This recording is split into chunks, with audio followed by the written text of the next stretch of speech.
Radio. Ako nga pala si Jared, 30 years old na sa kasalukuyan. Nangyari po ang ibabahagi ko sa inyo may halos isang dekada na ang nakakaraan. Hindi po ako pinalad na lumaki sa isang mayamang pamilya. Kaya nadoble kayod ako para sa sarili ko at sa mga magulang ko. Hindi na rin ako nakatuloy ng pag-aaral dahil kapos nga kami sa pera. Mas inuna namin ang pangangailangan sa mesa kaysa sa kagustuhan kong matupad ang matagal ko ng pangarap. Minsan ay nangarap akong maging teacher sa elementary school. Bata pa lamang kasi ako noon, yun na ang gusto ko. Imbes na bahay-bahayan ang nilalaro ko ay kinukumbinsi ko noon ang mga kalaro ko na magpanggap ng mga estudyante ko at ako naman ang guro. Sa ganung paraan ay naisip ko mararanasan kong humawak ng chalk at magturo. Mataas ang tingin ko sa mga guro at pinangarap ko nga talagang mapabilang sa kanila dahil sa dati kong teacher ng elementary na si Sir Peralta. Siyang naging inspirasyon ko para ipagpatuloy ko ang kagustuhan kong maging teacher. Alam ni Sir Peralta na kapos kami sa pera kaya madalas ay inaabutan niya ako ng pagkain para makasabay ako sa mga kaklase ko noon na mag-recess. Napansin kasi niya na tuwing recess ay nasa gilid lamang ako at nagkukunwaring tulog para lamang hindi ako mainggit sa mga kaklase kong kumakain ng masasarap na baon nila. Mahina rin ako sa klase noon, Papa Dudut, dahil mas inuuna ko ngang tumulong sa nanay ko na maglabada sa mga amo niya tuwing madaling araw. At tuwing pagkatapos naman noon ng klase ay tinutulungan ko ang aking ama para sa kanyang mga sideline. Naintindihan yun ni Sir Peralta kaya naman nag-volunteer siya na i-tutor ako ng libre sa mga lesson na nahuhuli ako. Binibigyan din niya ako dati ng pera kapag may mga kailangang pagkagastusan sa klase. Siya naging bayani ng mga katulad kong gustong makapag-aral pero walang pera. Masakit lang noon na maaga siyang pumanaw dahil sa isang aksidente. Parang sinama niya sa puntod ang mga pangarap ko mula noong namatay siya. Nawalan ako ng isang taong tutulong sa akin para makamit ko ang mga pangarap ko. Pero sinubukan kong alisin ang lungkot at ginawa ko siyang inspirasyon para subukan pang mangarap. Pero talagang kulang kung pangarap at sipag lang ang meron sa'yo. Hindi ako pinalad na maging teacher dahil hindi ako nakatungtong ng kolehiyo. Kinailangan kong huminto sa pag-aaral dahil mas kailangan ako sa bahay kesa sa eskwelahan.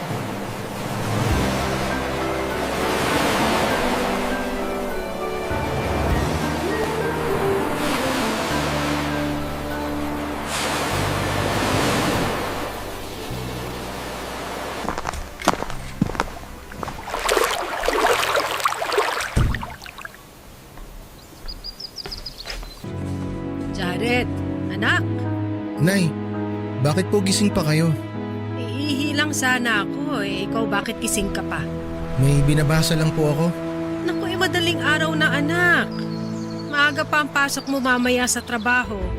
Di mo ba pwedeng ipagpabukas na lang yung pagbabasa mo? Matatapos na rin naman po ako, Nay. Konti na lang to. Ipahinga mo na. Ipagpatuloy mo na lang yan pagkatapos ng trabaho mo mamaya. Hindi po pwede, Nay. Ano bang hindi pwede? Kesa naman mawalan ka ng tulog. Mahihirapan ka makapagtrabaho niyan. Baka magkasakit ka na naman ulit. Kailangan ko na po kasing ibalik tong notebook mamayang 7 a.m. sa dati kong kaklase. Notebook? Akala ko libro yung binabasa mo. Hindi po libro, Nay. Notebook lang po ang pinapahiram sa akin ng dati kong kaklase. Para saan ba yan? Para ba sa trabaho mo? Hindi po, Nay. Bale, notebook po ito ng dati kong kaklase sa English subject nila. Nakikihiram lang po ako para makasabay naman po ako matuto kahit na hindi po ako pumapasok sa school. Pasensya ka na anak ha. Para saan po, Nay? Kasi mahirap tayo. Hindi naman po natin kasalanan ng pagiging mahirap natin, Nay. Ginawa naman po natin lahat na makakaya natin pero siguro hanggang ganito lang po talaga yung pwede. Ang dami mong pangarap. Hindi mo naabot lahat kasi wala tayong pera. Kung mayaman lang sana tayo. Hayaan nyo na po, Nay. Kayo naman po, natanggap ko na po yung kalagayan natin. Tsaka nagpapasalamat pa rin naman po ako kasi kahit paano, may nakakain pa rin po tayo na 3 beses sa isang araw. Sapat na po yun para sa akin. Pero ang pag-aaral mo, paano ang pangarap mo maging teacher? Kaya nga po ko nanghihiram ng mga notebook sa mga dati kong kaklase na para hindi po pumurol ang utak ko. Marami kang pinaghihiraman ng notebook? Hindi ka ba nakakaistorbo sa kanila? Parang nakakahiya ah. Ay, hindi po, Nay. Sila nga po yung nagsabi na pwede akong humiram eh. Dati po kasi isa lang yung hinihiraman ko pero nalaman po nung ibang mga kaklase ko dati yung ginagawa ko kaya pinapahiram na rin po nila sa akin yung mga notebook nila. Para daw makapag-aral pa rin ako kahit wala ako sa eskwela. Nasusundan mo naman ba? Opo, kahit papaano naman po nakakasunod ako. Yung mga di ko naman po maintindihan, tinatanong ko na lang po sa kanila. Pero alam naman nating hindi sapat yan para maging teacher ka. Hindi ka naman mabibigyan ng diploma riyan. Ayoko lang pong pumurol ang utak ko, Nay. Kaya para sa akin, sapat na po muna to. Kapag may kakayanan na po akong pag-aralin ng sarili ko, mag-aaral po ako ulit. Di na po ako mahihirapan kung sakali kasi may konti na po akong alam eh. Sana makatulong kami ng tatay mo balang araw para maituloy ang pag-aaral mo. Kahit ikaw na lang yung makatupad ng pangarap sa ating pamilya. Nasaan na nga po pala si tatay, Nay? Di ko pa po siya nakikita mula kahapon. Ay, hindi ko rin alam kaya wag mo na lang ding tanungin sa akin. Saan na naman po kaya siya nagpunta? Napapadalas po yata hindi niya pag-uwi ah. Nako, hinayaan ko na lang ang tatay mo. Sana, tungkol lang sa trabaho niya kaya hindi siya nakakauwi sa atin. Ano pong ibig niyong sabihin, Nay? Ay, basta. O sige na, ipagpatuloy mo na lang yung pagbabasa mo. Tapusin mo na sana agad para makapagpahinga ka pa.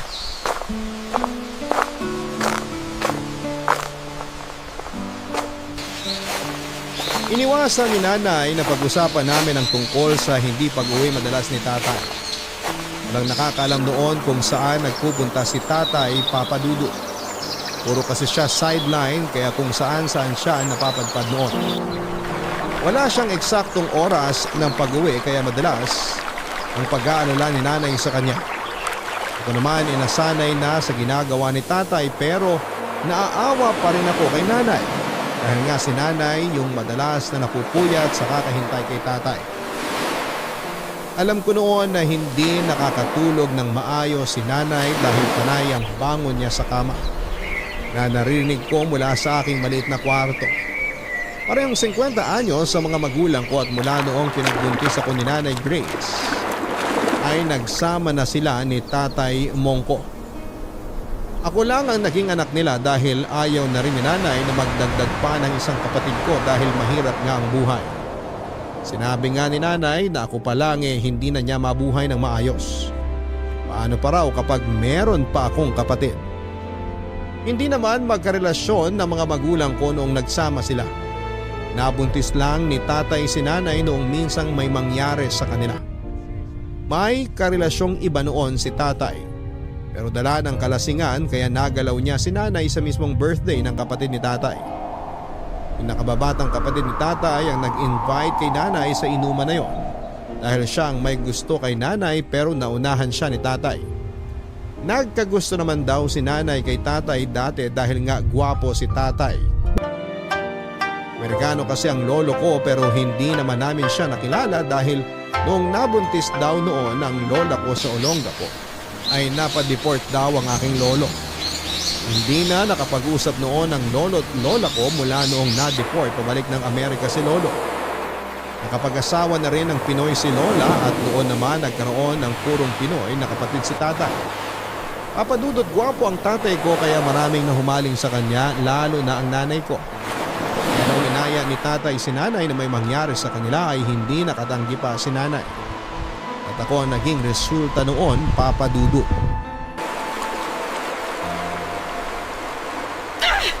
Sumagot ka, Mong! Ano ba naman, Grace? Bakit kailangan magbasag ka ng gamit? Kasi hindi ka sumasagot! Ano bang di sumasagot? Di ba sinabi ko naman sa'yo na nagtatrabaho ako? Nagtrabaho? Sige nga, pakitaan mo ako ng kinita mo buong araw! Hindi pa ako binabayaran eh. Hindi ka pa binabayaran o nagsisinungaling ka na naman sa akin? Hindi ako nagsisinungaling. Panay ang Nagtatrabaho mo buong araw, pero wala ka namang inuuwing pera! Sa akin ka pa rin umaasa ng panggastos dito sa bahay, samantalang alam mong matumal ang mga nagpapalaba ngayon! Andiyan naman si Jared na kumikita na mas malaki sa atin ah. Huwag nating iasa sa kanyang lahat! May kailangan din siyang pag-ipunan at may sarili rin siyang pagkakagastusan! Eh kesa naman iasa niyo lahat sa akin. Wala na nga kaming maasahan sa iyo eh! Kahit sinasabi mo buong araw at buong magdamag ka nagtatrabaho, wala ka namang mailabas na pera! Di pa nga bayad. Ganyan lagi sinasabi mo! Pero gusto mo sabihin ko sa'yo ha? Sabihin mo sa akin ang totoo kung saan ka nagpupunta tuwing hindi ka umuwi rito sa bahay! Yan ka na naman sa pagdududa mo, Grace ha? Nakakasawa na. Sino bang hindi magdududa sa ginagawa mo, ha? Kung wala kang ibang ginagawang masama, bakit hindi ka umuwi rito sa pamilya mo? O baka naman may iba ka nang inuuwian? Yan na sinasabi ko. Nagbibintang ka na naman. Puro ka na lang tamang hinala. Ha! Malakas ang kutob ko, Mong! Alam ko may ginagawa kang iba! Trabaho lang ang inaatupag ko. Walang naniniwala sa'yo! Aminin mo na lang ang totoo! Sino ang babae mo? Wala akong ibang babae. Sabihin mo na bago ko pa malaman sa iba! Wala kang malalaman sa iba kasi wala naman talaga. Ah! Sinungaling! Sige! Basagin mo na lahat ng baso pati mga pinggan natin. Bulabugin mo mga kapitbahay natin para pagchismisan na naman tayo. Kaya tayo pinagchichismisan dahil sa mga ginagawa mo! Pinagchichismisan tayo dahil sa pag-iiskandalo mo. Hindi ka na lang nahiya.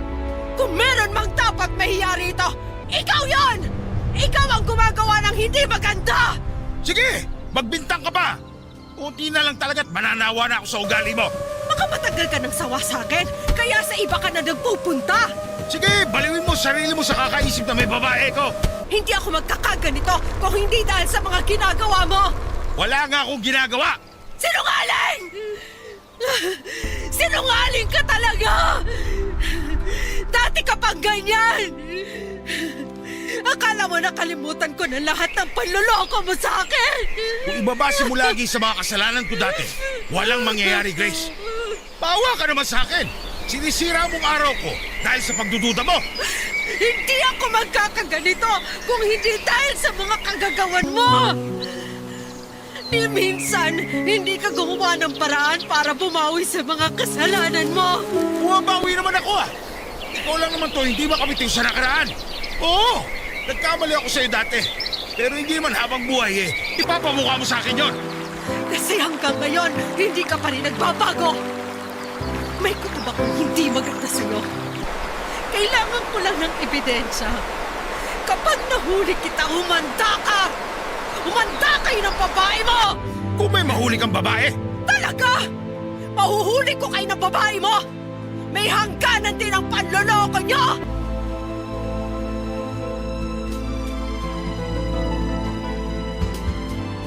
Alas 5 ng umaga nang umuwi si tatay at naabutan niyang gising pa si nanay. Nagising ako dahil sa pagtatalo nila at pagbabasag ni nanay ng mga gamit. Yun na ang normal na pangyayari sa bahay kapag hindi umuwi noon si tatay. Alam kong kasunod noon ang pagbubunganga at pagwawala ni nanay. Hindi ako lumalabas ng kwarto at nagpapanggap na lamang natulog pa dahil ayokong makialam sa problema nilang mag-asawa. Nananawa na rin kasi akong gumitna sa kanilang dalawa dahil sa akin sila nagagalit kapag may isa akong pinaboran. Ako na ang nahiya sa mga kapitbahay namin na naiistorbo dahil sa dalas ng pagtatalo ng mga magulang ko. Ilang beses nga akong nilapitan ng mga kapitbahay namin para kausapin ang mga magulang ko para mapatigil na sila sa ginagawa nila. Wala naman akong masabi dahil nga hindi ko alam kung paano mapag-aayos ang mga magulang ko. Wala kasi noong nang babae si tatay dati ay hindi na naibalik ang maayos nilang relasyon ni nanay. Sa totoo lang din noon, Papa Dudut, ay hindi naman ako sigurado kung talagang naging maayos ang relasyon nilang dalawa dahil si nanay lang naman yung halatang nagmamahal kay tatay dati. Napilitan nga lang na makisama sa isang bahay si tatay kay nanay dahil nga nagkaanak na sila. Kaya siguro si tatay naglikot pa sa mga babae dahil hindi siya totoong kontento kay nanay. Napaaga rin kasi ang pagiging ama niya, Papa Dudut. Narinig ko siya minsan na sinabi kay nanay na siguro ang dahilan kung bakit nang bababae si tatay dati ay dahil hindi pa rin sawa sa pagkabinata.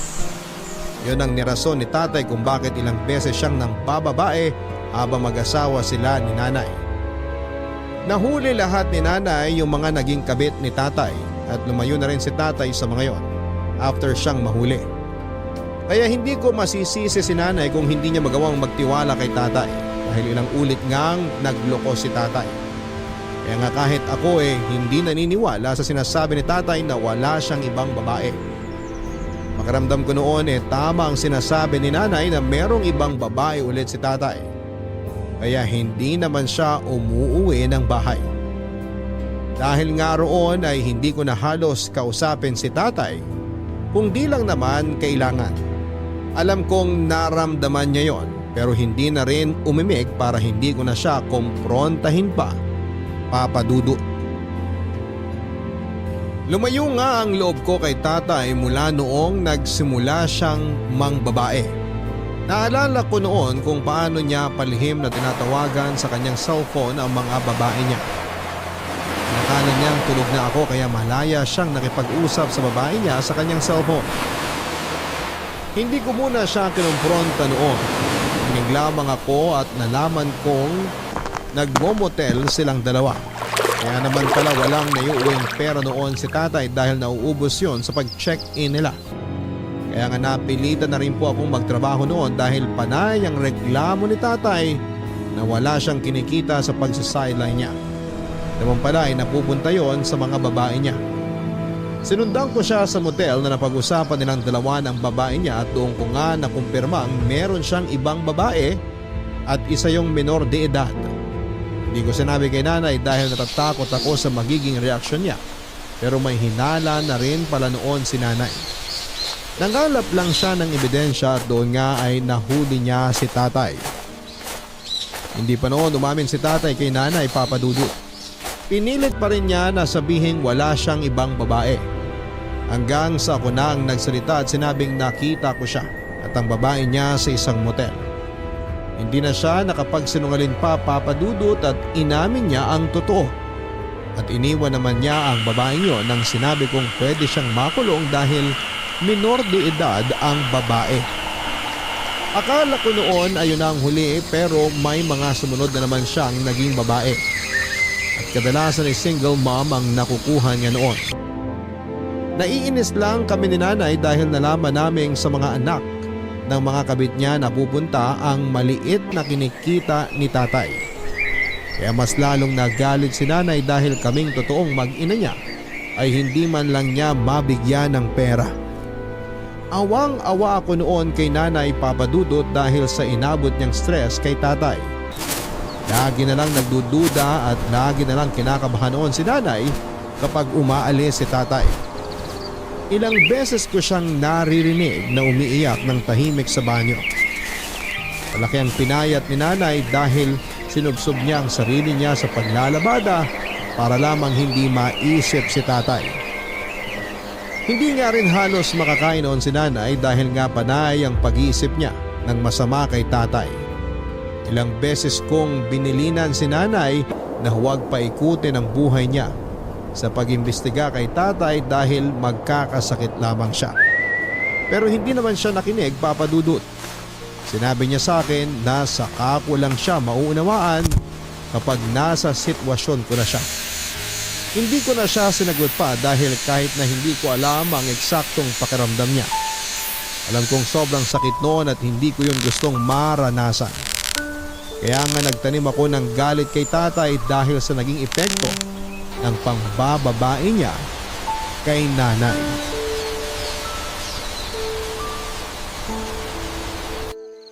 Jared anak, maupo ka nga muna rito sa tabi ko. Bakit po, tay? Makikipagkwentuhan lang naman ako sa'yo. Wala pa kasi ang nanay mo. Wala rin naman ako mapanood sa TV. Makinig na lang po kayo ng radyo. Ayaw mo bang makipagkwentuhan sa akin? Ang tagal na nang huli kitang nakausap eh. Marami po akong ginagawa ngayon, tay. At alam kong ganun din po kayo. Alam kong marami rin po kayong ginagawa. Tama ka. Marami nga. Di ko na nga halos mahati ang sarili ko sa dami ng mga sideline ko. Di ibig sabihin po ba niyan, tay, marami na rin kayong pera? Para matulungan nyo na kami ni nanay sa mga gastusin dito sa bahay. Ayun lang. Karamihan kasi hindi pa bayad. Parang mahigit 1 taon nyo na pong sinasabi sa amin yan ni nanay. Yun naman kasi ang totoo eh. O sige po, sabi nyo eh. O ikaw, kamusta ka naman? Kumusta ang trabaho mo? Ayos lang po. Magkwento ko naman tungkol sa trabaho mo.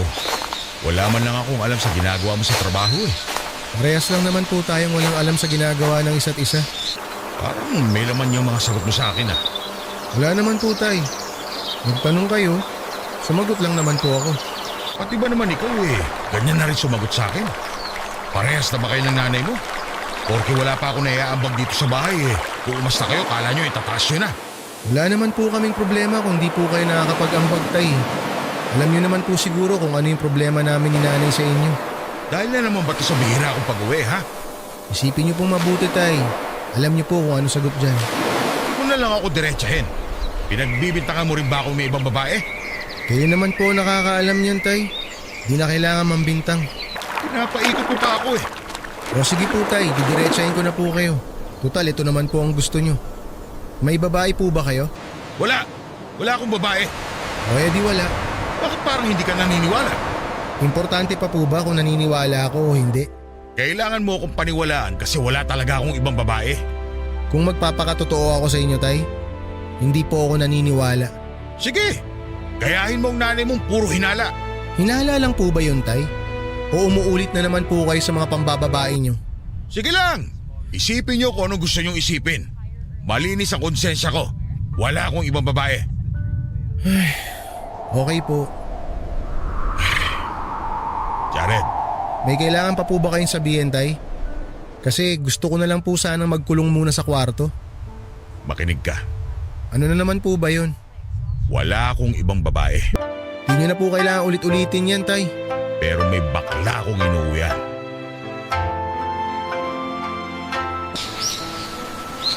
Nagulat ako sa revelasyon ni Tatay Papa Dudut. Hindi man lang ako nakatunog. Namamakla na pala siya. Tinanong ko kung bakla ba siya pero hindi naman daw. Hindi na ako nagtanong ulit at saka pumasok na sa kwarto ko dala ng kabiglaan. Hindi ko noon maproseso ang sinabi ni Tatay at hindi ko alam kung paraan lang ba niya yon para ilihis ang iniisip naming may babae siya. Inisip ko na baka kaya niya lang sinabi na namamakla siya ay para hindi na kami magalit ni nanay. Bigla ko tuloy naisip si nanay ano kaya ang mararamdaman niya kapag nalaman niyang walang ibang babae si tatay pero meron siyang baklang kalaguyo. Napalabas tuloy ako ng kwarto para kausapin si tatay. Pinadali ko lahat ng mga tinatanong ko sa kanya bago dumating si nanay. Tinanong ko kung totoo ba talaga ang sinasabi niya o gusto niya lang makatakas sa pangbababae niya. Sinagot niya ako at sinabing totoong meron siyang baklang kalaguyo. Hindi pa rin ako makapaniwala noon kaya naman pinakitaan niya ako ng pictures ng baklang sinasabi niya. May itsura naman ng baklang kinabit ni tatay. Nagnenegosyo raw ang baklang yon at itago na lang natin sa pangalang Dindin. 60 years old na noon si Dindin at nagkakilala raw sila ni tatay noong sumideline si tatay bilang tagabuhat ng mga materyales na ginamit para sa isang parlor na pinatayo ni Dindin. Nagkagusto raw si Dindin sa kanya dahil mahilig siya sa mistiso. Alam daw noong bakla na may pamilya si tatay at wala raw siyang pakialam. Kaya naman pinagpatuloy nila ang relasyon nilang dalawa. Kaya naman sa tuwing hindi umuwi noon si tatay sa bahay ay doon siya kay Dindin umuwi. Hindi ko noon matanggap ang mga sinabi ni tatay at kailangan ko noon ng kakampi sa nararamdaman ko. Kaya naman sinabi ko kay tatay na harapin na si nanay para hindi na rin mangarag si nanay sa kakaisip. Ayaw noon ni tatay pero nagalit ako dahil nakakaawa ang kalagayan ni nanay. Napapayag ko rin naman si tatay Papa Dudut. Naisip niyang hindi na rin niya kayang magtago pa dahil mas lalong nagbubunga nga si nanay kapag may pagdududa siya kay tatay.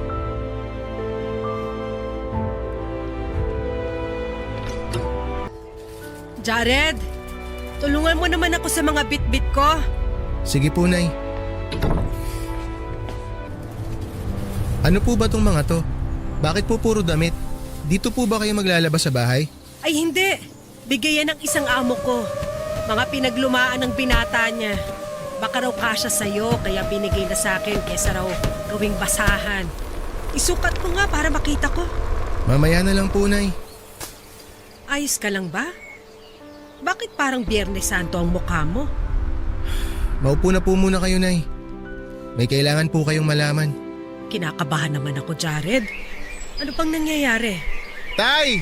Nandito na po si Nanay!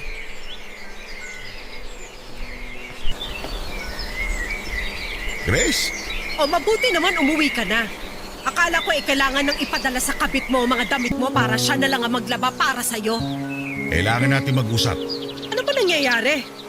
Anong di ko alam? Jared, ano ba to? Si tatay na po ang magsasabi sa inyo, Nay. Tay, sige po, sabihin niyo na.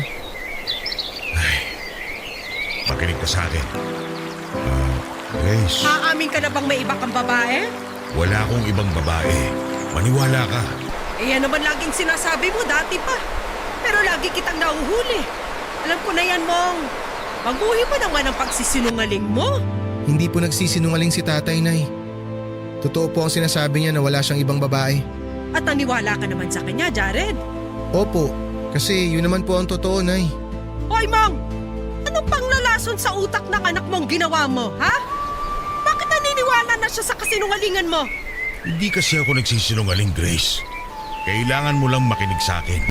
Pagod na akong makinig sa'yo. Wala naman kasing totoo sa lahat ng mga sinasabi mo. Magsasabi ako ng totoo ngayon. Pero sana paniwalaan mo na ako. Ano na naman kaya ang ginawa mo? Paano mo naman kaya ako mapapaikot para mapatawad ka ulit? Tay, sabihin niyo na.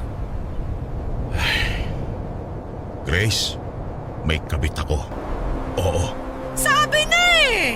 Tapos kanina lang magsisinungaling kang wala kang ibang babae? Ang kapal mo rin, no? wala akong kabit na babae pero bakla meron. Ano? May inuuwian akong bakla. Si Dindin. Ano na naman kalokohan yan, Mong? Ganyan na ba ang paraan mo para itago ang babae mo?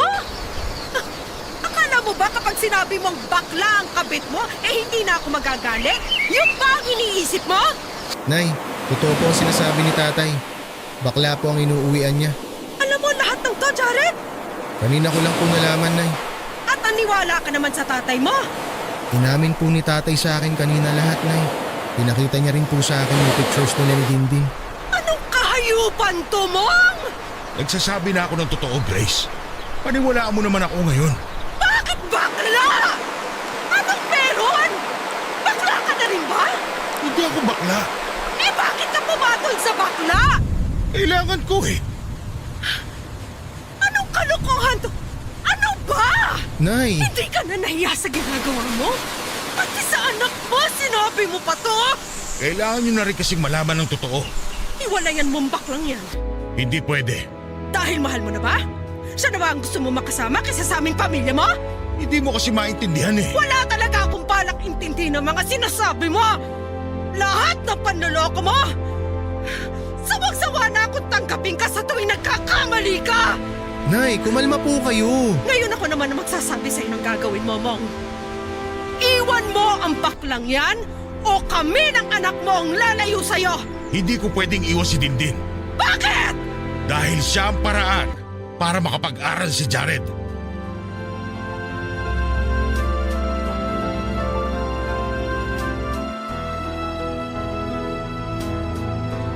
Nabigla ako sa nalaman kong dahilan ng pamamakla ni Tatay Papa Dudut. Hindi ko inakalang dahil sa akin kaya siya namakla.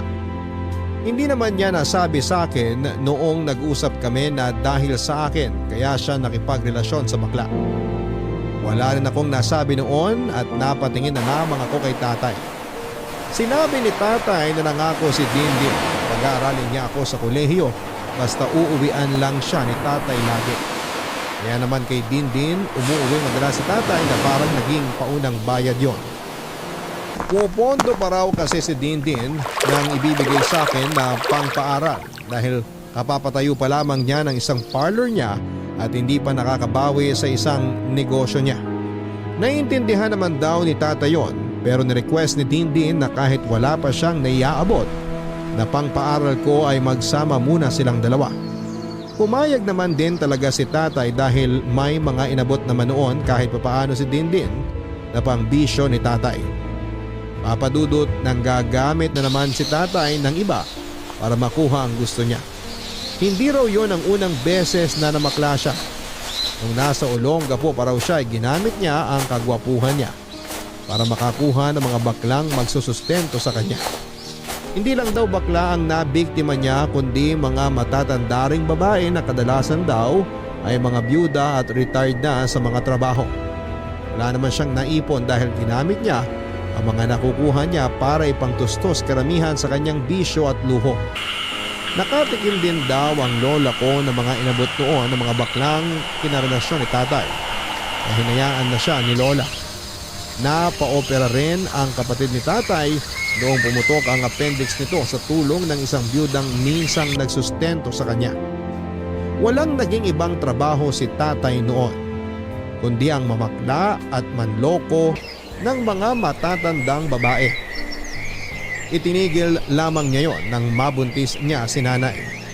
Napilitan si Tatay na maghanap ng trabaho pero wala siyang alam na ibang skills maliban sa pamamakla. Kaya naman kung anong madadaling sideline lang ang pinapatos niya ay makuha lang na pera dahil yun lang daw ang kaya niya. Malaki ang naging pagbabago sa bahay mula noong nalaman naming namamakla si Tatay. Hindi na tumatabi si Nanay kay Tatay Papadudu. Nakiusap si Nanay na matulog katabi ko sa kwarto dahil hindi na raw siya komportableng makatabi si Tatay. Nahirapan tuloy kaming dalawa na magkasya sa isang single bed. Kaya naman hinayaan ko na lamang si Nanay na matulog mag-isa sa kwarto ko at ako naman ay natulog na lamang sa sala. Naging madalas na rin ang pag-uwi ni Tatay sa bahay dahil busy daw si Dindin sa mga negosyo niya at pinapagawang bahay. Hindi ko na rin nakitang nag-uusap ang mga magulang ko maliban na lamang kung merong importanteng kailangang pag-usapan. Hindi ko nakitang nakonsensya si Tatay sa mga ginagawa niya sa amin ni Nanay. Nagpatuloy siya sa pamamakla niya habang si Nanay naman ay nagdoble sa paglalabada. Huwag lamang maisip ang ginagawa ni Tatay. Naging malungkot lalo at tahimik ang bahay namin. Madalas nga ay mas gusto ko pang manatili na lamang noon sa trabaho kesa umuwi sa amin. Kundi lang dahil kay Nanay ay baka mas pinili ko pang magstay in sa trabaho nung inalok ako ng boss ko. Nakapag-uwi na rin si Tatay ng pera at ibang gamit sa bahay. Proud siyang ipinakita sa amin ang mga ibinigay ni Dindin. Siya nang nagkusang magbayad ng bills sa kuryente, bahay at tubig. Halos makumpleto na rin namin noon ang mga appliances kahit second hand lang ang mga nabili Papadudut. Nakakakain na rin kami ng masasarap dahil sa mga pinapadalang pera ni Dindin. Marami na kaming naimbak na pagkain sa ref at nilata sa cabinet ng kusina. Gustong ipamukha sa amin ni Tatay na tama lang ang ginagawa niya kahit panloloko yon.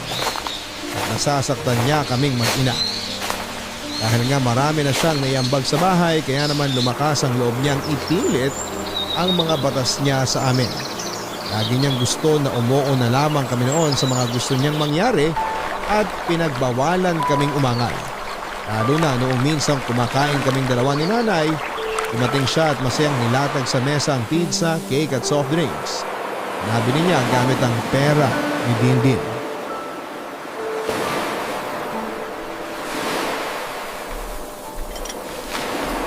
Kumakain na pala kayo.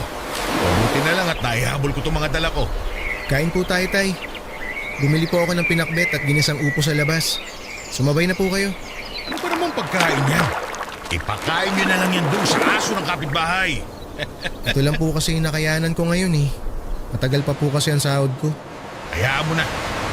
Ito na lang pizza, cake at soft drinks sa dala ko pagsaluhan natin. Jared, igilid mo nga yung pakbet. Ayoko ng amoy ng bagoong. Sige po. Grace, alam ko matagal ka nang hindi nakakatikim ng cake. Ito, binilang kita. Ubi flavor yan. Paborito mo. Nakakain na ako ng cake kahapon. Doon sa amo ko sa paglalabada. Di hamak na mas mahal at mas masarap yung pinakain niya kaysa riyan sa dala mo. Kung makaalok ka naman, akala mo imported yung cake mo. Eh, ubero lang naman yan. Aray naman. Pinaghirapan ko kaya itong bilhin. Baka pinaghirapang bilhin ng kabit mong bakla. Nay, awat na. Kumain na lang po tayo. Inabutan niya ako ng pera pero akong bumili nito. Malayo kaya ang dinayo ko para mabili lahat ng to. Tapos hindi man lang kayo magpapasalamat. Salamat po, Tay. Mabuti pa tong si Jared eh. Wala kang aasahang thank you sa akin, Mong. Kahit mamuti pa ang mga mata mo. Ito talagang nanay mo, Jared. Masyadong mataas ang pride. Hindi sa mataas ang pride ko. Pinangangalagaan ko lang ang dignidad ko. Anong gusto mo sabihin? Wala akong dignidad, ganun ba? Sino ba kasi sa ating tatlong kumikita ng pera sa maling paraan? Hindi naman si Jared, di ba? Dahil nagtatrabaho siya ng marangal. Lalong hindi naman ako. Dahil kahit mababa ang sahod ng isang labandera, malinis naman ang pinagmulan. Malinis naman ang pinagmulan ng mga pera ko ha. Galing to lahat kay Dindin at malinis ang mga negosyo niya. Wala naman ako sinasabing sa maruming paraan kumikita si Dindin. Ang sinasabi ko lang rito, ikaw! Nay! Malinis ba ang pamamaraan mo ng pagkuha ng perang ipapalamon sa pamilya mo? O di ayan! Itatapo ko na lang lahat to. Total, ang busilak ni mag-ina. Yabang mo ha. Tay, wag na po kayo mag-away. Pagsabihan mo tong nanay mo ha. Akala mo napakalinis. Hoy, para sabihin ko sa iyo, Grace, ako pa rin ang padre di pamilya. Kaya matuto ka respeto sa mga inuwi ko rito. Paano kung ire-respeto ang mga bigay mo na galing sa kabit mong bakla? Ano? Pagkatapos kang laway-lawayan ng bakla mo, bibili ka ng pagkain tapos ipapakain mo sa akin? Hoy, Mong! Hindi ako tulad mo! Hindi yung kaya ng sikmura ako! Pasalamat ka nga, nag-uuwi pa ako. Wala akong dapat ipagpasalamat sa'yo. Marumi kang tao! Kakatiri ka! Kung hindi ako nag-uuwi ng pera dito, panay ang bunganga mo kasi wala akong mayambag. Tapos ngayon meron na ako na ibibigay. Hindi mo pa rin maisa rin yung lintik na bunganga mo. Mas gusto ko pang wala ka na lang naiaambag na pera rito sa bahay kesa nagbibigay ka nga, pero galing naman sa panloloko mo. Wala ka nang magagawa, Grace. Mula ngayon, dahil ako na nakapagbibigay ng mas malaking pera dito, matuto na kayong makinig sa akin. Naiintindihan mo? Hindi mo ako mapapasimangat! Baboy ka! Nagtitipi lang ako sa'yo, Grace. Pero wag mo ako sagarin. Nay, Tay, ano ba kayo? Makinig kayong dalawa. Mula bukas, dito titira pansamantala si Dindin. Ang kapal na mukha mo na patuloyin dito ang kabit mo! Sa kanya nang gagaling ang pinabubuhay ko sa inyo. Kaya tanggapin yung pareho o lumayas na lang kayo sa bahay na to. Tay, sobra naman na ata to. Di ako nagsasalita dati pero... Higit kanino man, Jared, para sa itong ginagawa ko. Para sa pangarap mo. Kaya huwag kang kontrabida. Naiintindihan mo?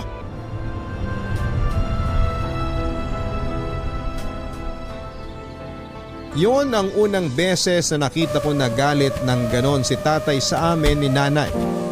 Lumakas nga talaga ang loob niya mula noong siya na ang mas malaki ang niaambag sa bahay. Iniwan kami ni tatay pagkatapos noon para puntahan si Dindin dahil nagpapasundo raw sa kanya. Pinilhan siya ni Dindin ng motor na ginagamit niya kapag inuutusan siyang maghatid at sundo. Naawa ko kay nanay noong nakaalis na si tatay. Doon lang siya nakaiyak at sa kanya ako niyakap.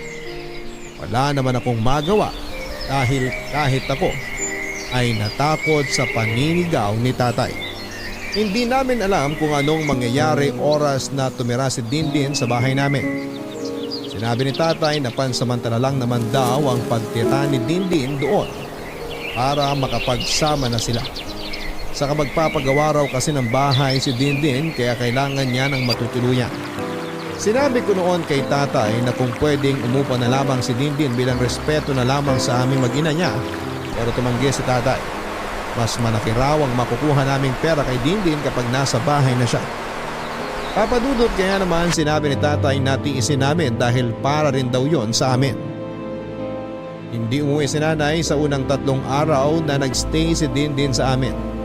Umextra muna si nanay sa amo niya sa paglalabad at bilang kasambahay.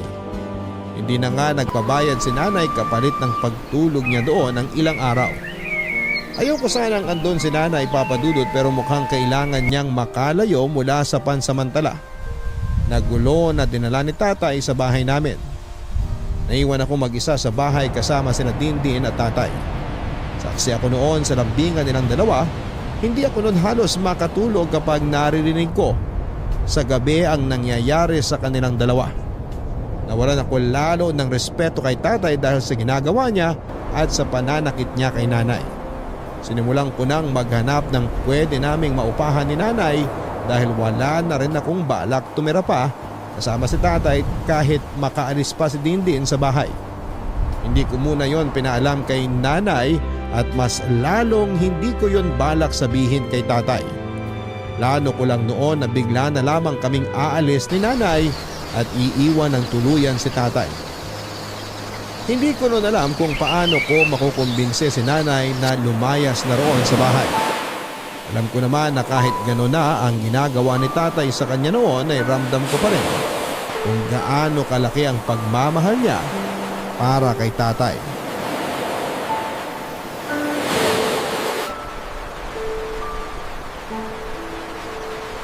Hello, Jared. May kailangan po ba kayo, Ma'am Dindin? Dindin na lang. Di mo naman ako amo para tawaging ma'am. Okay po. Ano pong kailangan niyo? Hindi lang ako makatulog. Ang init kasi. Pasensya na po kayo kung walang aircon dito sa amin. Di rin po kasi pwedeng kabitan dyan sa kwarto niyo ni tatay. Ipapahiram ko na lang po sa inyo yung electric fan ko para kahit papano 2 po yung nakatutok sa inyo. Ay, hindi na. Ano ka ba naman? Kaya ko naman. Sinabi ko naman po kay tatay na hindi talaga uubra dito sa bahay. Kasi nga po maliit tsaka mainit. Kung gusto niyo po, may kakilala po ako na nagpapaupa ng apartment. Mas malaki at mas komportable po kaysa rito sa bahay namin. Hindi na. Gusto ko rin dito. Naalala ko nga rito yung bahay namin nung bata pa lang ako at wala pa kaming pera. Lumaki po pala kayo mahirap. Mas mahirap pa nga ata kami kaysa sa inyo eh. Kung saan saang squatters area kami napapadpad. Palipat-lipat kami lalo kapag kailangan nang i-demolish yung lugar. Paano po kayo nagkapera? Nagsumikap ako. Marami akong pinasok na trabaho. Nakapag-ipon ako noon tapos nagbukas ako ng maliit na parlor na swak sa budget ng mga nasa squatters area noon. Pumatok yun ng gusto. Hanggang sa kinaya ko ng umupa ng mas malaking parlor tapos nadagdagan pa. Nakapagbukas na rin ako ng kainan at kung ano-ano pa. Swerte nyo naman. Hindi swerte yun. Sipag at tiyaga yun. Nagsumikap kasi ako. Hindi rin po sa pagsusumikap yan. Bakit po ako? Kami ni nanay. Bakit kahit anong pagsusumikap namin nasa ilalim pa rin po kami? Wala naman po kaming inagrabyadong tao pero nasan po kami ngayon? Ay nako, kanya-kanyang timing lang yan. Para sa inyo madali lang pong sabihin kasi na-update nyo na eh. Ako po, suko na ako. Alam ko pong hanggang dito na lang kami. Tinanggap ko na po yun. Yan naman sana ang wag mong gawin, Jared. Mawala na ang lahat. Wag lang ang tiwala sa sarili mo. Madali lang po kasing magsalita. Hindi ko alam kung paano ka pa kukumbinsihin. Pero alam mo ba, naaalala ko sa yung anak ng ex ko dati. Pinag-aral ko yon nung mga panahon na sumuko na siya sa buhay niya. Nakontento siya namang snatch ng wallet at cellphone sa Divisoria. Yun ang pinangbubuhay niya sa sarili niya. Nakilala ko yung tatay niya dati. Nagtrabaho dun sa dati kong eatery. Nakwento nga niya na ganun yung anak niya. Kaya ang ginawa ko, kinupkup ko silang mag-ama. Pinag-aral ko yung anak ng ex ko. Lahat ng kailangan niya sa school, ako ang nagbigay. Nakapag-ipon ng ex ko mula sa sahod niya sa akin sa eatery. Wala rin naman siyang pinagkakagastusan kaya lahat ng kita niya napupunta sa sarili niya. Kaya ganun din ang ginagawa niyo sa amin ni tatay? Parang. Ewan ko ba? Ganito na lang lagi ang nangyayari sa akin. Ang hilig ko sa lalaking may anak na. At asawa? Nung una, hindi ko alam na may asawa ang tatay mo, ha? Sa kanya lang sinabi sa akin nung napaibig na niya ako. Wala naman na ako nagawa. Lubog na ako eh. Kaya pumayag na lang ako maging kabit. Hindi ko po alam kung anong tamang sasabihin sa inyo dahil Mas marami po akong gustong sabihin na hindi maganda. Alam ko naman, inaasahan ko na yan. Pasensya na kung nakagulo ako sa inyo. Kaya gusto ko sanang bumawi. Pag-aaralin kita. Akong bahala sa'yo. Nakwento ng tatay mo na gusto mo raw maging teacher? Wala pa po pagkabata. Ayun naman pala. Lagi kang binibida sa akin ng tatay mo. Masipag ka raw at matalino. Naaawa nga raw siya sa'yo kasi pinipilit mo pa rin matuto ngayon kahit pagod ka na sa trabaho. Totoo bang nakikiram ka ng notebook sa mga dati mong kaklase? Gusto ko lang naman pong matuto. Yan ang dahilan kung bakit ako pumayag na pag-aralin ka. Kasi alam kong di mapupunta sa wala ang ipangtutustos ko sa'yo. Hindi po kayo sigurado dyan. Siguro, wala ka ng tiwala sa sarili mo dahil sa mga nangyari sa'yo dati. Pero ako, may tiwala ako sa'yo. Ay, pag-isipan mo ang alok ko, ha? Alam kong di lang ang pangarap mong maging teacher ang nakasalalay dito, kundi ang pangarap mong maiahon ang nanay mo sa hirap. Pinagmasdan ko si Dindin na muling bumalik sa kwarto nila ni tatay. Sa unang pagkakataon ay nakausap ko siya ng maayos. Gustuhin ko mang magalit sa kanya noon pero hindi ko magawa dahil makatao ang pakikiharap niya sa akin. Nakonsensya ako ng kaunti dahil pakiramdam ko ay natraidor ko si nanay dahil sa usapan naming yon ni Dindin. Napaisip ako sa mga sinabi ni Dindin sa akin. Naramdaman ko ang kagustuhan niyang makatulong sa akin ng walang ibang intensyon. Naisip ko ang inalok niya sa akin na pag-aralin ako. Aminado akong nakaramdam ako ng saya nung sinabi niyang handa siyang akuin ng gastos sa pag-aaral ko. Matagal ko ng pangarap na makabalik muli sa pag-aaral. Papadudot tuwing pagkatapos ng trabaho ay dumadaan ako sa pangarap kong university at doon ay nagmamasid lang. Nakakaramdam ako lagi noon ng inggit sa mga estudyanteng nagtatawanan habang naghihintay sa susunod din ng klase. Na-imagine kong kabilang ako sa kanila kahit pansamantala lamang. Bago ako makabalik sa aking realidad ay naiiyak ako lagi noon kapag bumabalik na sa akin ang realidad. Pangarap lang ang pag-aaral para sa akin.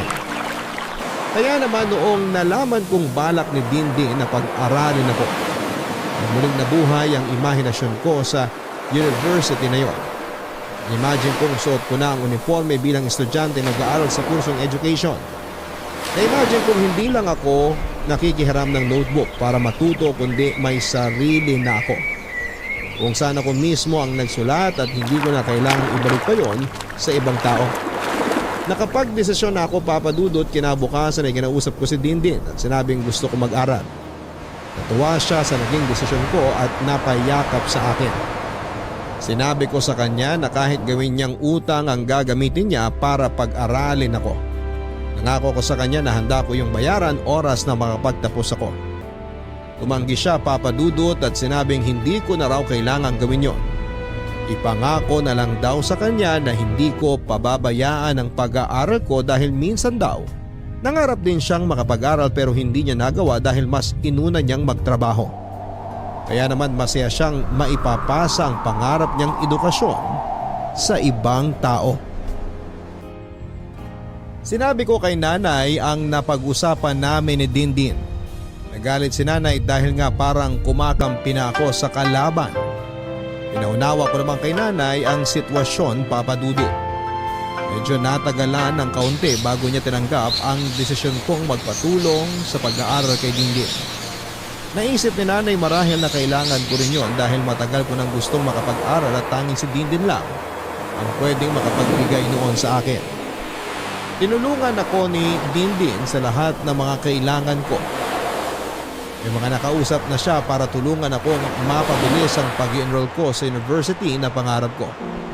Sinama niya rin kami ni nanay sa pagbili sa mga kailangan ko at ibang kailangan sa bahay. Nung una ay alanganing makipag-usap si nanay kay Dindin. Pero mabait kasi si Dindin kaya napalagay na rin ang loob ni nanay. Naalala ko nga noong nasa mall kami at kumakain, panayang daldal ni nanay dahil komportable na siya kay Dindin. Nagtatawanan pa sila noon na akala mo ay matagal na silang magkakilala. Ni minsan ay hindi namin napag-usapan si tatay habang magkakasama kami. Mabilis na lumipas sa mga araw at nakapag-aral na ako, Papa Dudut. Walang kasing saya ang pakiramdam ko na makatungtong na sa kolehiyo para mabigyang katuparan na ang mga pangarap ko. Laging nasa tabi ko lamang at sumusuporta si Nanay at Dindin at doon pa lamang ay buong puso na akong nagpapasalamat. Naging close na rin si Nanay at Dindin at hindi na kailangang maglabada ni Nanay dahil pinasok na siya ni Dindin bilang katiwala sa isang parlor niya. Natuwa ako kasi hindi na kailangang mahirapan pa ni Nanay para lamang kumita ng maliit na pera. Patuloy pa rin ang pagtira ni Dindin sa amin kahit mahigit kalahati na ang natatapos sa kanyang bahay. Si tatay naman ay bibihira na naman kung umuwi dahil ayon sa kanya ay may nahanap daw siyang isang racket na medyo may kalayuan sa bahay namin. Inisip kong hindi na naman nagsasabi ng totoo si tatay pero hindi na namin yon pinakialamanan pa ni Nanay at Dindin dahil masaya naman kaming tatlo na magkakasama sa bahay. Bagay sa akin talaga itong binili mong bestida, Dindin. Para ako nga attend ng JS Prom. Parang ang ikaw yung nasa unahan lagi sa sagala. Bagay po talaga sa inyo ang pula, Nay. Pag may okasyon, isuot niyo po yan, ha? Mukha siyang mansanas na di pa nakakagat. Ilang beses na kaya akong nakagat. Ay, ang landi, Mami! Ikaw kasi eh! Hinawaan mo na ako! Sabi ko na eh, kayo naririnig kong ingay sa labas eh. Among, muwi ka rin sa wakas. Kumain ka na ba? Oo, pinakain na ako ng boss ko kanina bago umuwi. Jared, tulungan mo nga ako ipasok yung mga gamit ko sa labas. Bilisan mo. Okay po, Tay. Nay, Dindin, labas lang po muna ako sandali. O sige, kausapin mo muna yung tatay mo. Tay, O, anong balita? ano pong balita? Sa pag-aaral mo. Wala po akong bagsak ngayong SEM. Tsaka po, Ang ibig kong sabihin sa tanong ko, kung kailan ka makakapagtapos. matagal pa po. Bakit ang tagal? Second year college pa lang po ako, Tay. Ilang taon ba dapat? 4 po. Ay, kung alam ko lang na magtatagal pala, eh di sana pinera ko na lang kay Dindin lahat. Ano pong sinasabi niyo? O ganito ha, bilisan mo makapag-aral. Gawin mo lahat para mas maaga ka makapagtapos kung pwede yon. Yun naman po ang plano ko, Tay. Magsa-summer classes din po ako. Maganda yan, para makahingi ka rin ng dagdag na pera kay Dindin. Bakit naman po ako hihingi ng dagdag? Sumunod ka na lang. Yung sapat lang para sa tuition at baon ko po ang kinukuha ko. Nakuwento po kasi ni Dindin na medyo kinakapos din siya dahil nga nagkaroon ng problema dun sa pinapagawa niyang bahay. Kailangan daw bakbakin ulit yung sa kusina. Wala akong pakialam sa nangyayari sa bahay niya. Ang sa akin lang, humingi ka lang na humingi. Huwag kang maniwala na walang perang baklang yan. Maraming tinatago yan na hindi natin alam. Tay, nakakahiya na po yun. Maawa naman po tayo sa kanya. Siya na nga po gumagastos ng lahat dito sa bahay. Kaya nga gagatasan pa natin para masulit naman yung pagtira niya dito. Hindi ko po kaya yun, Tay. Ako ang tatay mo, kaya sumunod ka sa gusto ko. Tay! Kapag magsasabi ka kung magkano tuition mo, dagdagan mo. May kakilala ko na kayang mameki na resibo para hindi tayo mahuli. Tay, wag naman ganun. Magtatrabaho na lang po ako ulit para yun po ang iaabot ko sa inyo kung sakaling kailangan nyo. Para di na po natin kailangan lukuhin si Dindin. Hindi mo mapagsasabay ang pag-aaral at pagtatrabaho. Mag-aral ka na lang habang meron pang nag-aabot sa'yo. Yun naman po ang ginagawa ko eh. Pero maging wais ka rin at humingi pa ng dagdag. Para di sa inyo yan ang nanay mo. Paano pong para sa amin? Ayos naman na po kami ni nanay kung ano lang po ang meron eh. Malaking pasasalamat nga po ni nanay na pinasok siya ni Dindin na katiwala sa parlor niya eh. Isa pa yung nanay mo. Hindi ginagamit ang utak. Alam mo ba pwede siya makakupit doon sa parlor na hindi nalalaman ni Dindin? Ay, ako lang ba gumagamit ng utak sa pamilyang to? Ginagamit po namin ang utak namin, Tay. Kaya alam po namin na mali ang magnakaw at magsinungaling. Huwag mo akong pangaralan, Jared. Mas matanda ako sa'yo. Mas marami akong alam kung paano mabuhay sa mundong to. Hindi uubray puro bait lang. Tanda mo yan. Tay! Maawa naman kayo sa akin. Diri-diri na akong galawin ng baklang yan. Mabuhay lang kayo mag-ina. Humihingi lang ako ng konting pabor na dagdagan mo hinihingi mo para may maitago tayong pera bago ko siya i-dispatcha. Kaya sundin mo lahat ang sinasabi ko. Kung ayaw mo ngayon pa lang, i-dispatcha ko na yung din.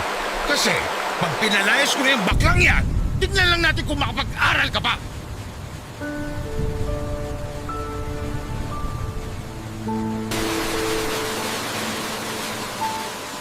Hindi na muling pumasok pa ng bahay si tatay at iniwanan na sa akin ang mga pinabibitbit niyang gamit. Napansin nila Dindin at nanay ang pagkabahala sa mukha ko nung pumasok na ako ng bahay. Nag-alangan akong magkwento sa kanila at lalong nag-alangan akong aminin ang totoo kay Dindin. Nagalit ako kay tatay dahil hanggang sa huli talagang hindi pa rin niya matanggal ang pagiging manggagamit niya. Pakiramdam ko noon ay meron siyang bagong pineperahan kaya gano'n na lamang niya ang gustong i-dispatcha si Dindin. Nagpaalam ako kina nanay na aayusin ko lang mga gamit ni tatay sa kwarto nila. Yon ang kinuha kong pagkakataon para mag-isip kung sasabihin ko na ba kay Dindin ang mga gustong mangyari ni tatay. Hindi ko noon alam kung anong gagawin. Kung susunod ba ako, dala ng takot kay tatay o tatanggi ako dahil napamahal na sa amin si Dindin. Papadudot sa maiksing panahon na nakasama namin si Dindin ay wala siyang ibang ginawa kundi pakitaan kami ng maganda. Inuring niya kaming pamilya at naramdaman ko kahit paano na meron akong ama dahil sa pagiging responsable niya. Papadudot na padali ang pagdidesisyon ko dahil mas tumimbang ang kabutihang pinamalas sa amin ni Dindin. Alala ko yung pag-aalaga niya noong nagkasakit si nanay at na-ospital. Siya ang nagtakbo sa ospital kay nanay at siya rin ang nagbantay. Pinaghahanda niya ako ng almusal sa umaga bago ako pumasok noon sa school. Kahit na alam kong puyat siya dahil sa pag-aasikaso niya sa mga negosyo niya. Mula noong naging kaklose niya si nanay ay hindi ko na muling nakitang malungkot muli si nanay. Nagkaroon na ng laman ng mga pisngi ni nanay dahil wala na siyang stress na nararamdaman at nakakakain na rin ng maayos. Nilagaan at minahal kami ni Dindin Papadudot at malaking kasamaan kung sa kabila ng mga ginawa niya ay tatraydorin ko siya dahil lang sa utos ni tatay. Kaya agad akong lumabas ng kwarto ni na tatay dala ang desisyon ko. Pinarap ko sina Dindin at nanay para ipaalam sa kanila ang napag-usapan namin ni tatay. Handa na ako noon kung ititigil na ni Dindin ang pagpapaaral sa akin dahil sa plano ni tatay. Mas gusto ko na yon kaysa tuluyang maubusan ng pera ang taong walang ibang ginawa kundi maging mabuti sa aming mag-ina.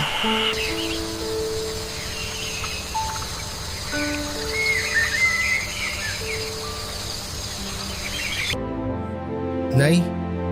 Dindin? Ano yon? Parang problemado ka bigla ah. Oh, nak. May problema ka ba? May masakit ba sa'yo? Kausapin ko po sana kayong dalawa. Tungkol saan yan? Kinausap po kasi ako ni tatay kanina sa labas. Asa na pala siya? Umalis na po ulit. Dindin, hindi man lang natin napansin na hindi na siya pumasok ulit, no? Nasanay na tayong wala na siya lagi? Ano bang pinag-usapan niyo ng tatay mo? Gusto po niya na humingi ako ng dagdag na tuition kay Dindin. Pwede naman kung talagang kailangan. Bakit naman hindi? Gusto po ni tatay na sobrahan ko po yung hihingiin ko sa inyo. Huwag daw po eksakto lagi.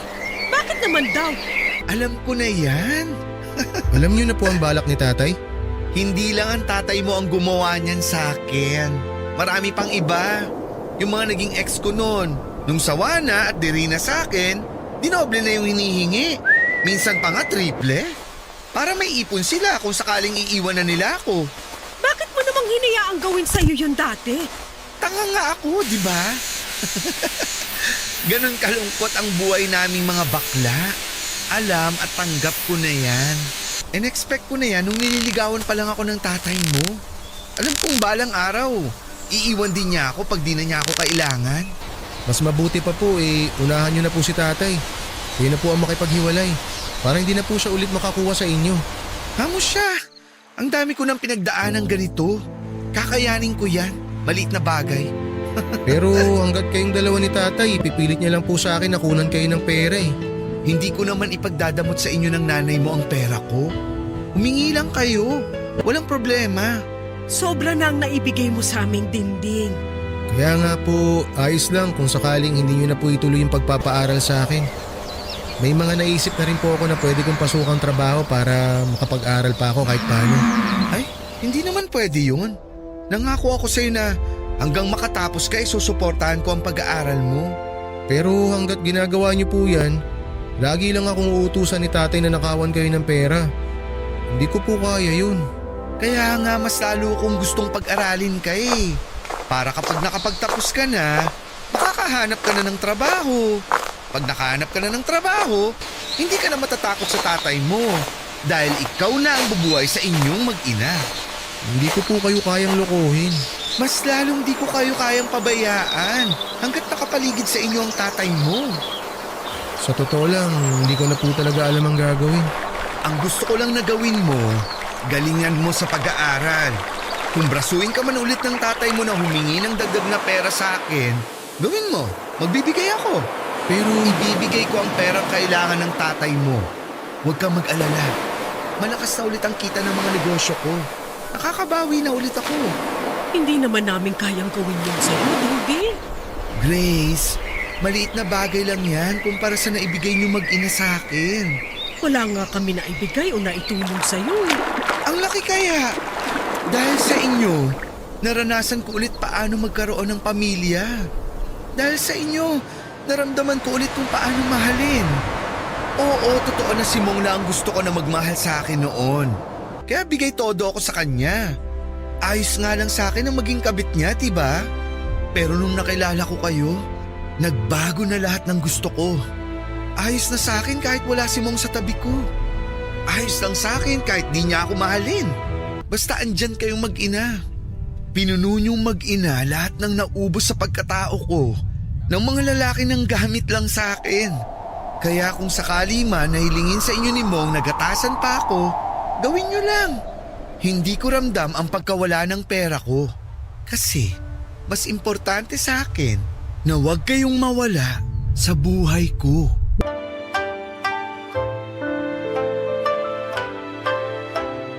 Naiyak kami ni nanay sa mga sinabi ni Dindin. Napamahal na talaga kami ni nanay kay Dindin at hindi na namin kayang mawala pa siya sa buhay namin. Hindi dahil sa mga inaabot niya kundi dahil sa pagmamahal niya.